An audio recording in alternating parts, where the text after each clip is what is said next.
Capítulo 8 da unção do embaixador ao poder apostólico.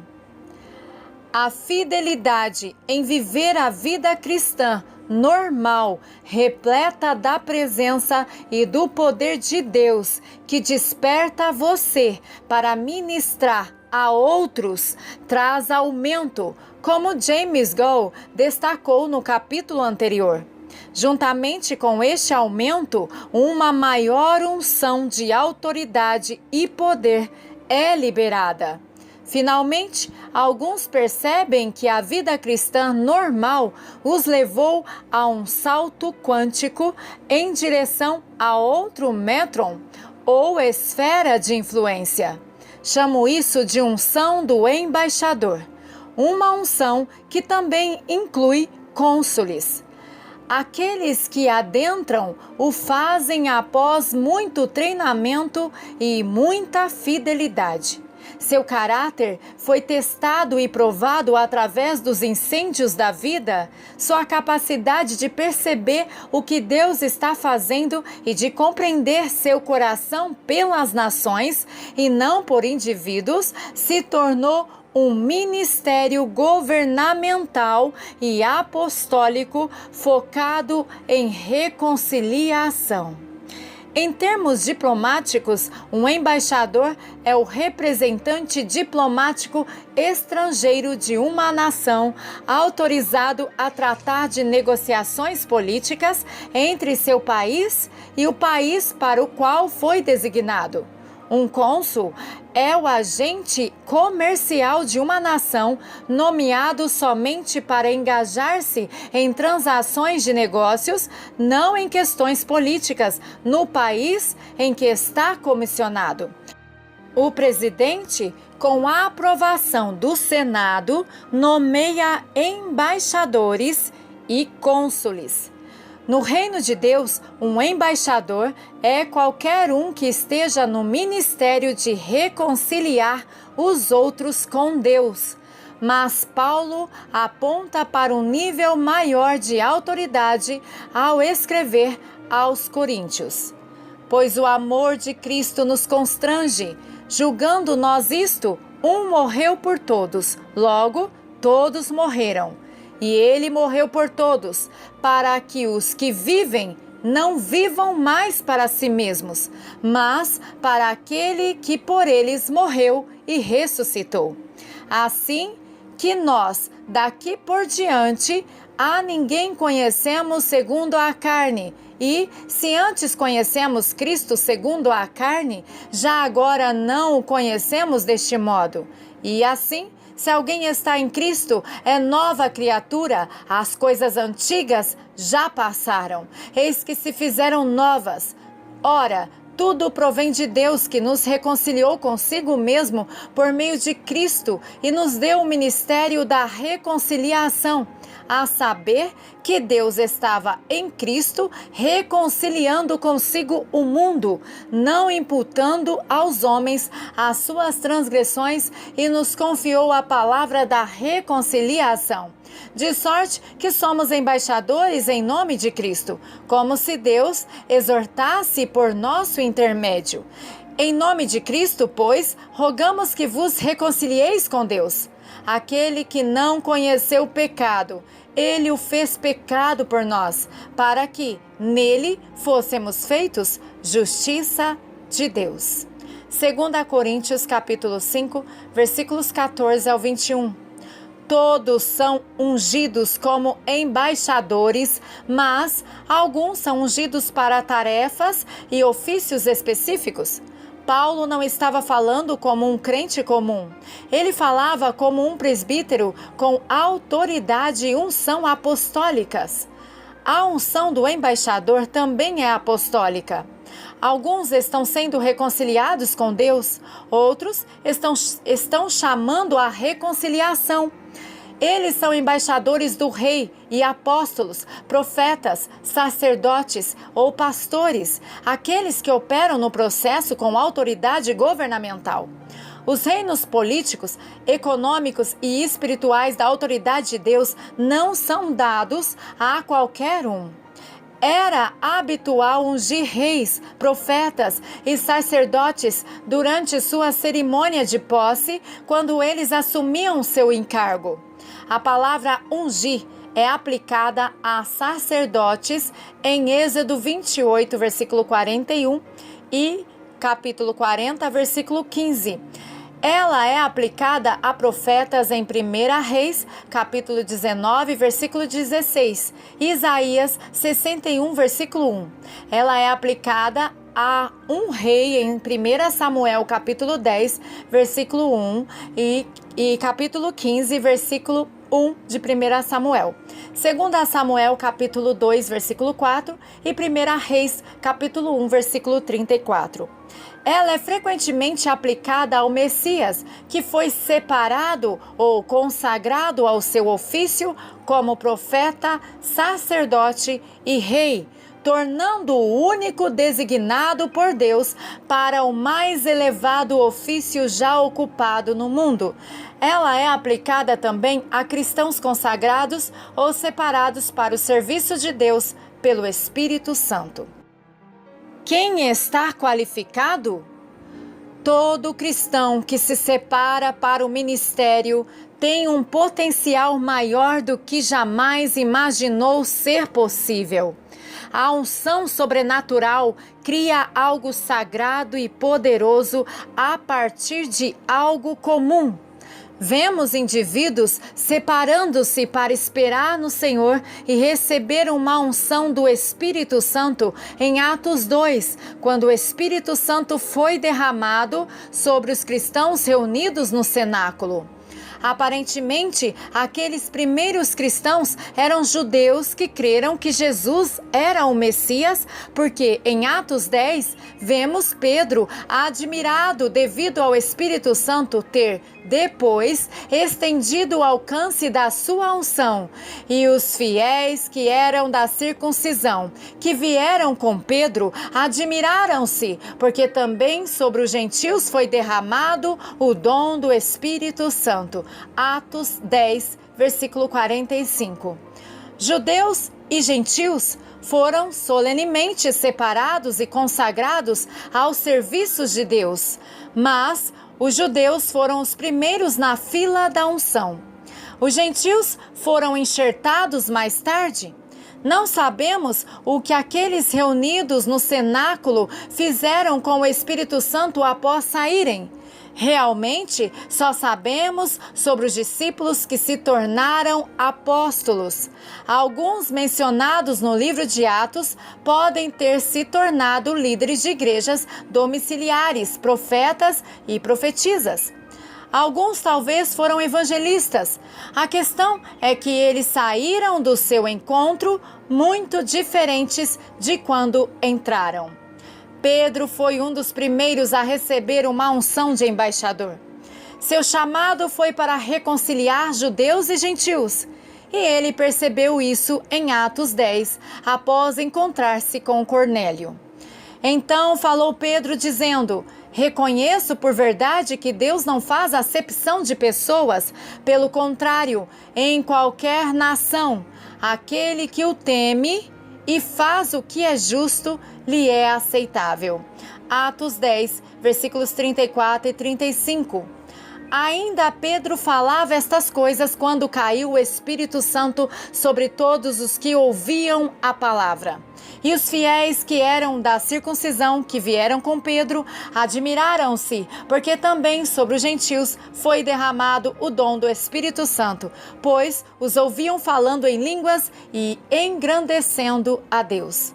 Então perguntou Pedro: porventura pode alguém recusar a água para que não sejam batizados estes que, assim como nós, receberam o Espírito Santo? E ordenou que fossem batizados em nome de Jesus Cristo. Atos 10, versículos 44 ao 48.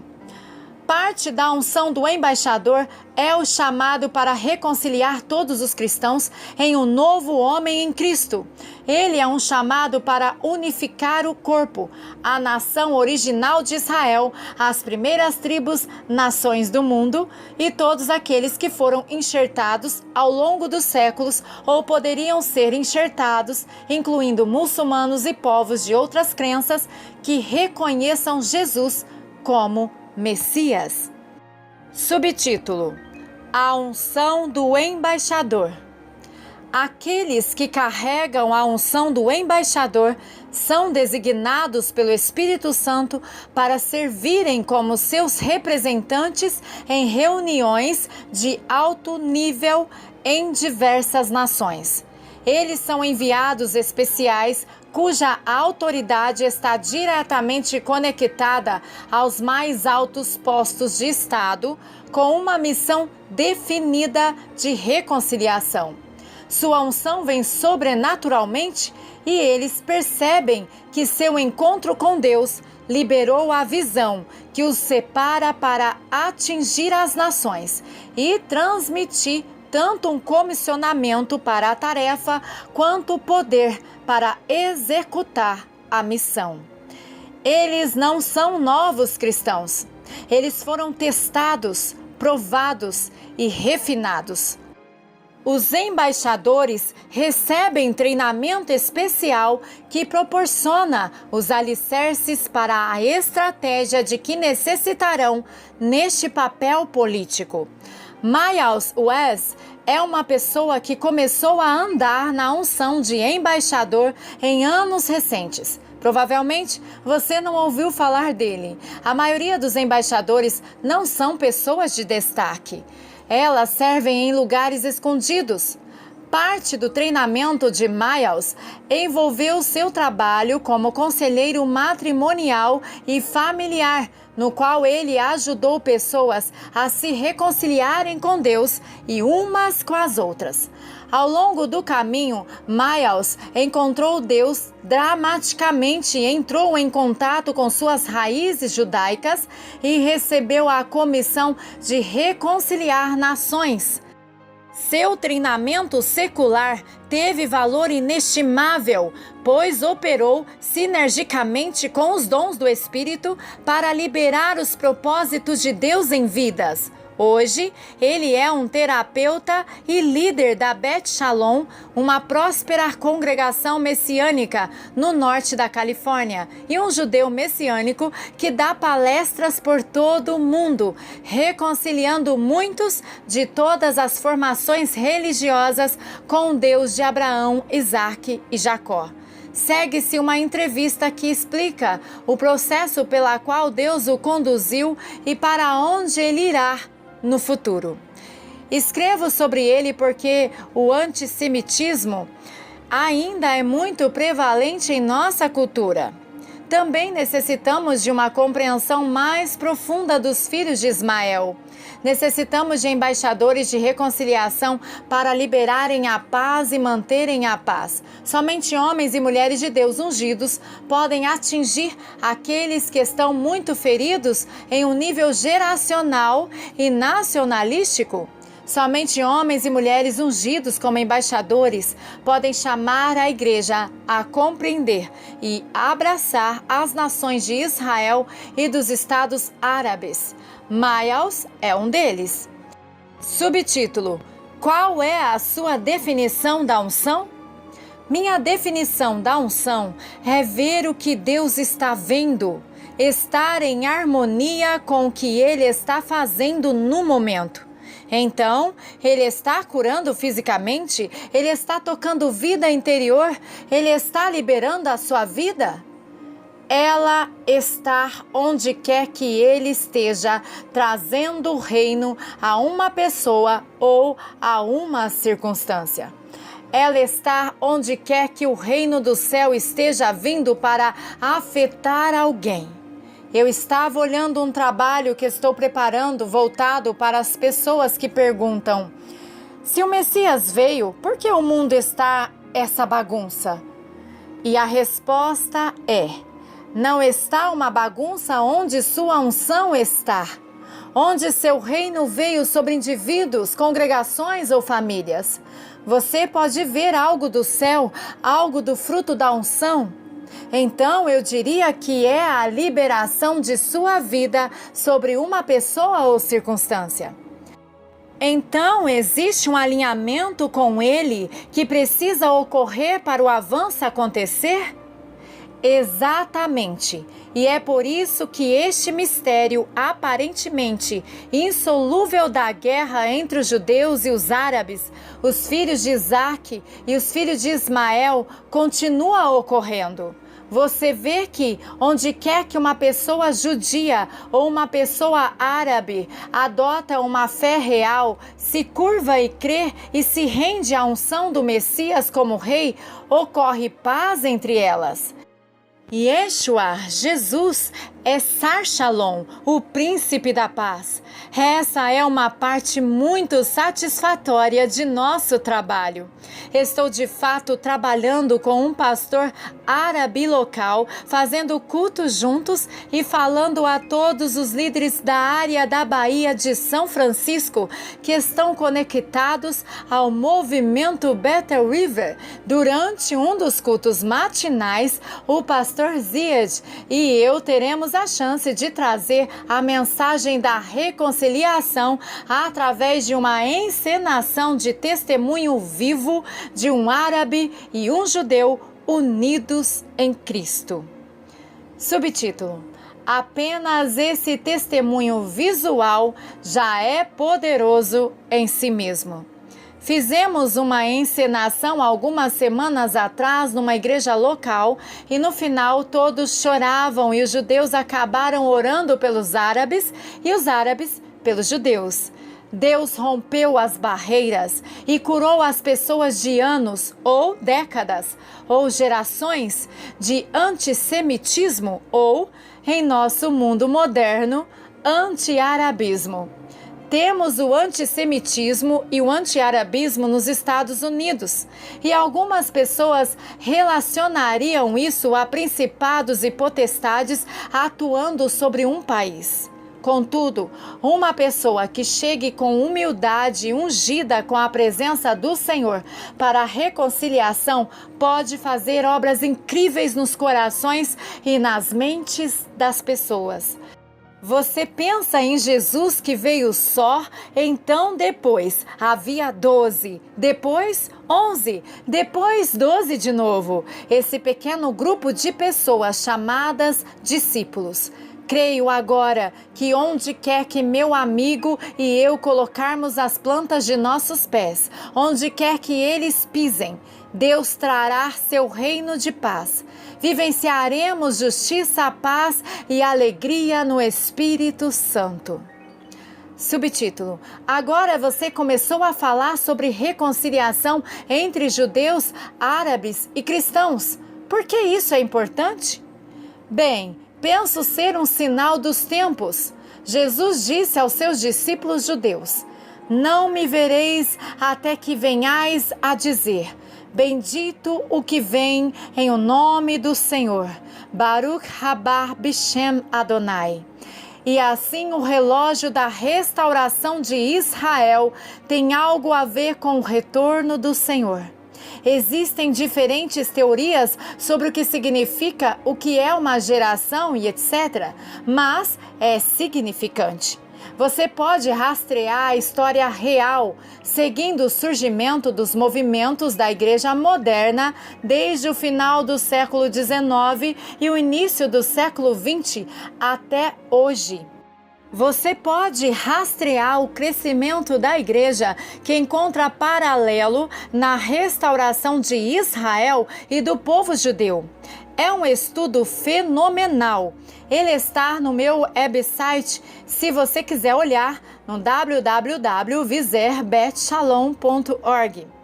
Existe algo que Deus está fazendo em harmonia com essa restauração dos seus irmãos naturais à terra, ao seu lugar, cumprindo o seu destino na terra, que levará a entrar no Espírito e buscar o Messias. Nossos primos, nossos irmãos, para os quais há o propósito de serem nossos irmãos no Senhor, os filhos de Ismael também precisam entrar humildemente no reino de Deus através da obra finalizada do Messias. Isso se torna uma marca do poder de Deus, do amor de Deus e da capacidade de Deus de trazer o céu à terra quando ocorre reconciliação entre judeus e árabes, aos ex-muçulmanos e ao corpo em geral. Ex-muçulmanos que amam Jesus, sua família judaica e o lugar judaico na terra são heróis modernos. Eles compreendem terem sido enxertados na comunidade de Israel, de acordo com o capítulo 2 de Efésios. Subtítulo: Onde existe unidade e reconciliação, a paz manifesta. O Salmo 133 diz: ó, quão bom e agradável viverem unidos os irmãos. É como óleo precioso sobre a cabeça, o qual desce para a barba de Arão, e desce para a gola de suas vestes. E o final do Salmo diz que ele ordena a vida para sempre. A bênção é ordenada, vida para sempre. Deus leva isso muito a sério. Você crê que ele não fala apenas de unidade entre cristãos de mesma confissão, mas sobre árabes, judeus, cristãos e todas as nações? Exatamente. Essa é uma palavra realmente muito boa e uma revelação muito importante. Trabalho com vários grupos de pastores, especialmente em 2 regiões dos Estados Unidos. Aqui, pensamos na unidade como uma meta, devido ao nosso denominacionismo e às nossas diversas identidades de cristianismo, e pensamos: não será ótimo quando tivermos unidade? Eu cheguei com humildade, servindo suas congregações como terapeuta e ganhando sua confiança e fazendo parte da multidão.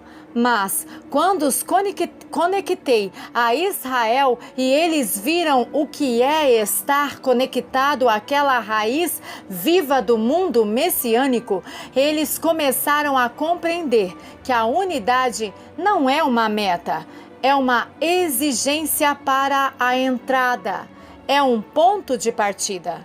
Em sua carta aos Efésios, Paulo disse: esforçando-vos diligentemente por preservar a unidade do Espírito no vínculo da paz. Efésios 4, versículo 3. Não disse: atinjam-na ou esforcem-se por ela devido às suas denominações. Ele disse: se vocês andam em divisões, andam como homens naturais, e eu sequer posso falar com vocês como espirituais. Então, é realmente um começo. A unidade é a primeira etapa. Existe um programa de etapas no retorno do Senhor. Etapa 1. Estamos em unidade no Espírito agora. Vamos atingir os lugares realmente muito difíceis. Você sabe que é uma celebração sempre que a igreja se reúne, mas não será muito mais agradável quando barreiras étnicas e divisões de longa data forem destruídas pelo poder do Senhor? Isso é tremendo! De que maneira Deus o chamou ao ministério de reconciliar nações? Em nossa própria jornada, começamos servindo numa obra grande, voltada a missões, que realizava grandes e características reuniões de evangelismo onde quer que fôssemos. Ministramos na Índia, na África e na Rússia, com foco em salvação e cura em enorme escala. Eu fazia as montagens, filmava, carregava as bagagens, simplesmente servia de verdade e via Deus fazer coisas incríveis.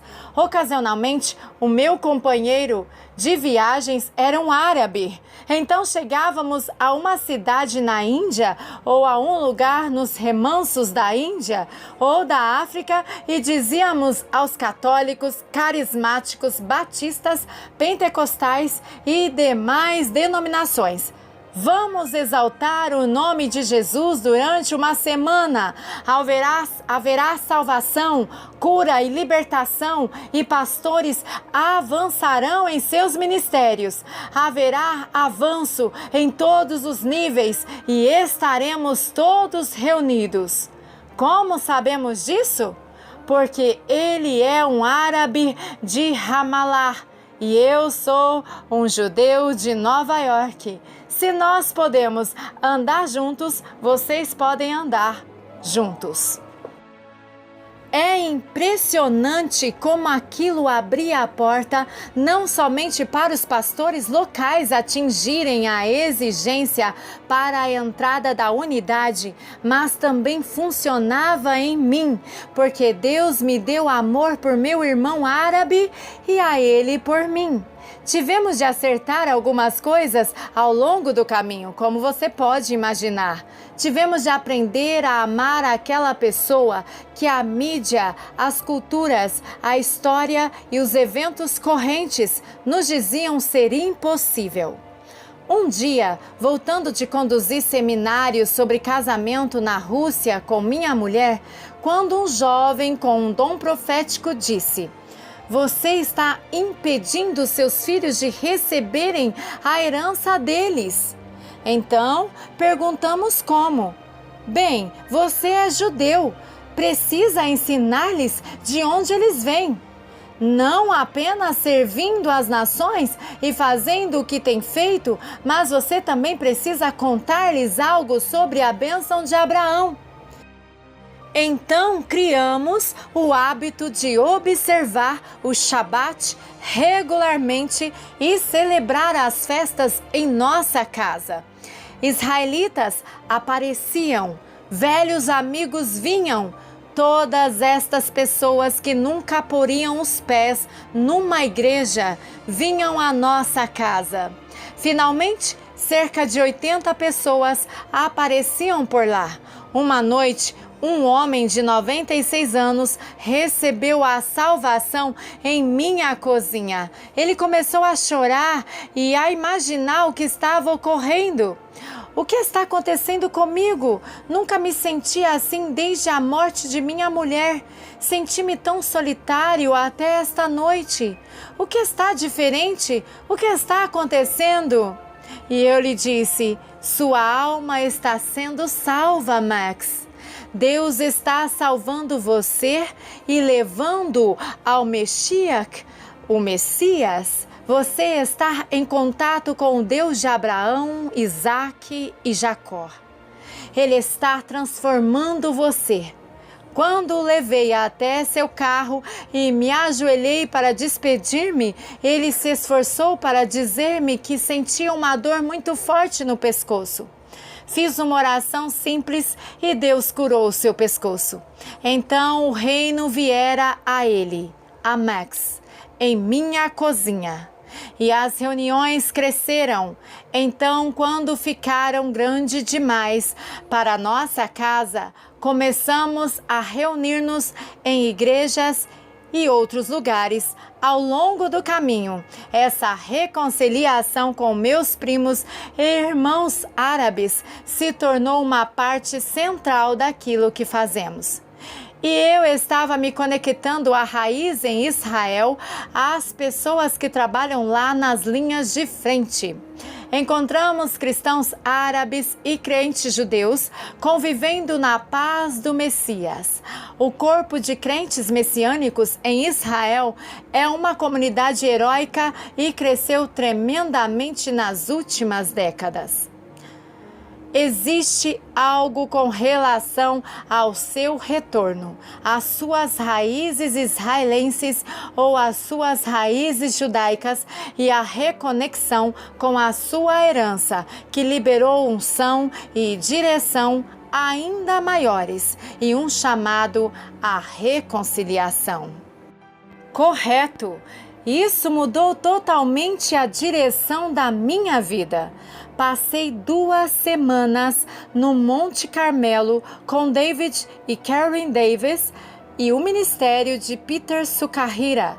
Subi o Monte Carmelo e chorei durante 2 semanas, enquanto Deus reordenava meu DNA em torno das minhas raízes hebraicas.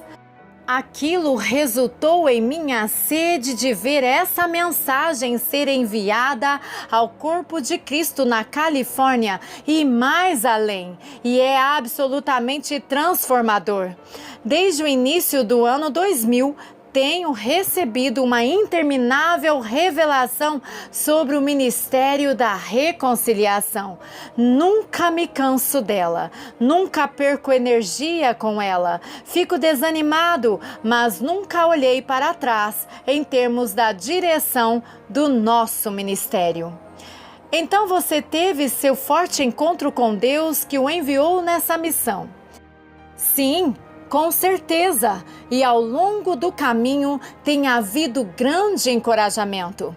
Cindy Jacobs profetizou sobre nós, Chuck Pierce ordenou-nos e Bill Jones teve uma palavra para nós. Ed Silvoso adotou-me e tem havido muito favor com cristãos estabelecidos. Neste último mês de novembro, Ed Silvoso fez-me levar a mensagem Um Novo Homem a quase 700 líderes mundiais. Eram líderes de mercado, igreja e governo que se reuniram no Havaí para uma conferência de transformação. E ele me fez levar a mensagem da reconciliação ao grupo todo. O ponto alto foi quando mostrei um DVD com um clipe de um pastor árabe da cidade de Carmel, que conta um pouco de sua história. Ao final do filme, Ed Silvoso tirou seus sapatos, subiu ao palco e admoestou a todos para tirarem seus calçados, pois estavam pisando em solo sagrado. Quando você vê o que Deus está fazendo, chamando os filhos de Ismael de volta ao Deus de Abraão, você vivencia a santidade dos seus propósitos. A economia de Deus é engraçada, pois Ele está usando um judeu para fazer isso. Nosso ministério é focado em exaltar a igreja como Esther, colocar-se na brecha pelo povo de Israel. Isso inclui aqueles que o conhecem e aqueles que ainda não o conhecem. Numa brincadeira tipicamente judaica, meu nome em hebraico é Mordecai.